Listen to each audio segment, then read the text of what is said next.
ہمارے ساتھ ایک حادثہ ہو چکا ہے. یہاں ہمارے سرنگی میں ایک بھائی تھے,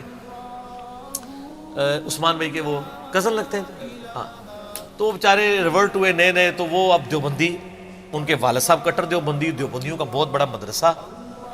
تو انہوں نے سنت کے مطابق نماز شروع کی, تو وہ جناب ان کا طرح منڈا تے گمراہ ہو گیا. مفتیوں کو پہلی فکر پڑ جاتی ہے, آپ نماز نہ پڑھے تو کسی مفتی کو یہ فکر نہیں ہے کہ وہ اپنے کسی مقتدی کو کہے کہ تیرا بیٹا گمراہ ہو گیا. آپ نماز رفع الیدین سے پڑھ لیں تو وہ گمراہ ہے. یہ فرق دیکھا آپ نے؟ اچھا, تو ان دنوں, یہ بہت پرانی بات ہے, 7-8 سال پرانی بات ہے. ان دنوں میں پھر بھی کبھی کبھار رسک لے لیتا تھا علماء کی خدمت میں حاضری کا. اب دور دور سے اسلام کرتے ہیں, تو وہ یہ لوگ مجھے لے گئے. اب مجھے پتا تھا کہ ان کے ساتھ ڈیل کیسے کرنا ہے, کیونکہ آپ کو پتہ ہی, مجھے یہ پتا ہے کہ یہ دنیا کے پروفیسر تو ہے نہیں کہ میں ان کو کوئی بات بتاؤں گا تو مان لیں گے. تو اس کے لیے آپ کو بڑے طریقے سے چلنا پڑتا ہے, پڑھے لکھے طریقے سے, اور پڑھے لکھے لوگوں کے یہ قابو آتے ہیں. ان کو نہیں پتا تھا کہ میں انجینئر ہوں یا اس طرح دنیاوی طور پہ پڑھا لکھا بندہ ہوں. ان کا جی اس طرح ایک منڈا کنڈا ہی ہے. اچھا جی, وہ جب بیٹھے تو وہ انکل جی بیٹھ کے, ان کی داڑھی نہیں تھی, عام دیوبندی تھے جن کا وہ بیٹا تھا, بیٹے نے داڑھی رکھی ہوئی, تو وہ بڑے اچھے طریقے سے ماشاءاللہ جو ایک سٹائل ہے, تو مسکرا کے ملے. اور یہ وہ ہمیں تو پتا تھا تھوڑی دیر بعد یہ مسکراہٹ جھاگ میں بدل جائے گی, یہ ہمیں پتا ہوتا ہے کیونکہ کئی دفعہ ایکسپیرینس ہوا ہے. وہ کہتے ہیں کہ میں نے کہا جی بتائیں حضور. ان کا جی یہ آپ نے کس طرف ان کو لگا دیا؟ میں نے کہا جی بات یہ ہے کہ ہمیں آپ سے بنیادی اختلاف ہے کہ آپ کے عقیدے کتاب و سنت کے مطابق نہیں ہے.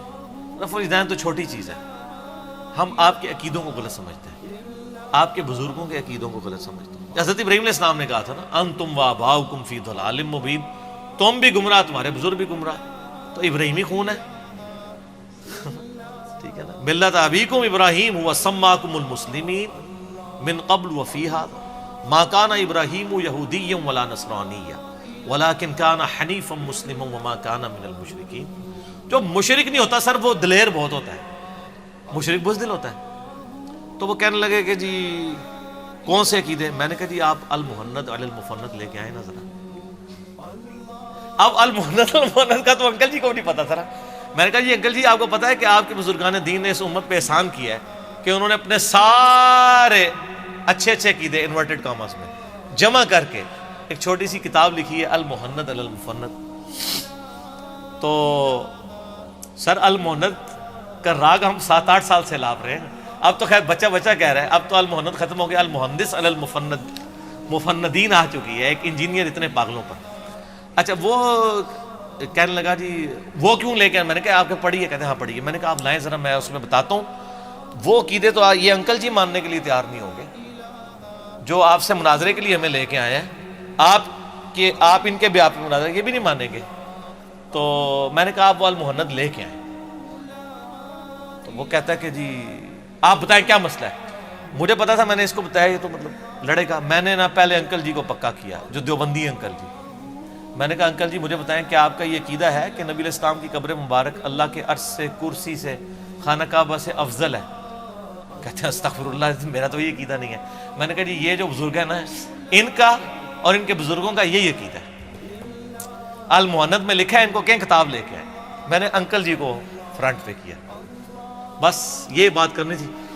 میرے بزرگوں کے خلاف بولتا ہے, میرے بزرگوں کا ایک ایک لفظ ٹھیک لکھا ہوا ہے. میں نے کہا انکل جی ان کے بزرگوں کا جو ایک ایک لفظ ٹھیک ہے, آپ اس سے ایگری کرتے ہیں؟ وہ کہتے ہیں نہیں یار میرا یہ عقیدہ نہیں ہے. میں نے کہا ہمارا ان سے یہ اختلاف تھا, اگر آپ کہتے ہیں ہم یہ والا عقیدہ رکھ لیں. کہتے ہیں نہیں یار یہ تو نہیں ٹھیک.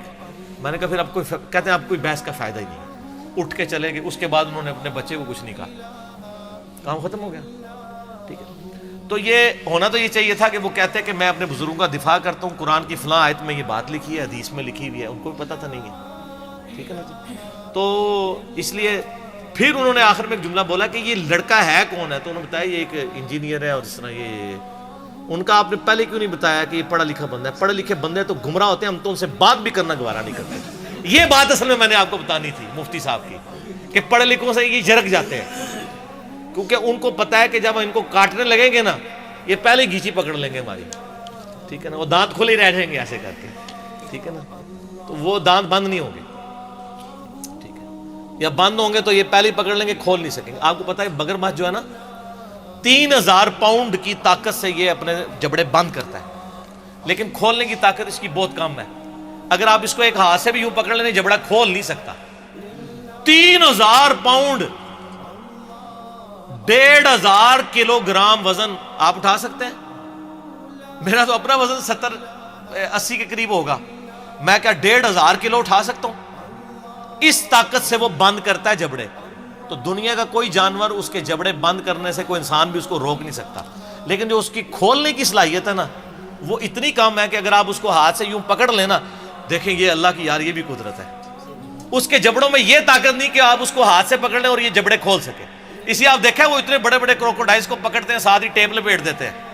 ٹیپ کیا چیز ہے؟ آپ رسی بھی لپیٹ دیں 3,000 پاؤنڈ کے آگے تو لوہے کی رسی بھی کچھ نہیں کرتی. لیکن یہ اللہ نے اس میں کمزوری رکھی ہوئی ہے. آپ کے علماء میں بھی یہ کمزوری ہے. اگر آپ ٹائم کے اوپر ان کو ٹیپ لگا دینا اس طریقے سے جس طرح میں نے لگائی ہے پڑھ لکھے طریقے سے، یہ 3 لاکھ پاؤنڈ بھی ہو یہ کھول کچھ نہیں سکتے. تو وہی ہوا کہ وہ اس کے جبڑے میں نے پہلے ہی بند کر دیے، تو وہ کھولنے کی طاقت پتہ ان کو نہیں ہوتی. یہ میں نے ایک تفنن کے طور پہ آپ کو باتیں سمجھا. چلیں جی.